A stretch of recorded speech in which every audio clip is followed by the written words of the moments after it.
chok turlari. Choklarimiz o'zi asosan juda ham ko'p bo'ladi, lekin eng ko'p asosiy ishlatiladigan chok turlari, mana 11 xil chok turlarini ko'rsataman. Bular nimalarda, aynan qaysi matolarda, bunday chok turlarda, qaysi kiyimlarda bu chok turlardan foydalanganimiz maqsadga muvofiq bo'ladi. Mana shular haqida ozgina sizlarga qisqacha ma'lumot berib o'taman. Hamma chok turlarimiz asosan to'g'ri chokdan tikilgan bo'lib, lekin ularni qaysi kiyimlarda, qanday matolarda, qay tarzda ishlatamiz, bir-biridan mana shular bilan farq qiladi. Mana bu bizda chok turlarimiz. Keling bir chekkadan tanishib chiqamiz.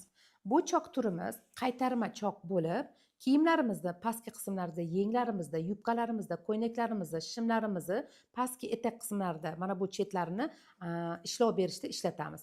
Bu bo'lishi mumkin 0,5, 1, 1,5, 2, 3, 4, 5 sm kattaligi bilan farq qiladi, necha santimetr, lekin tikilish texnologiyasi bir xil.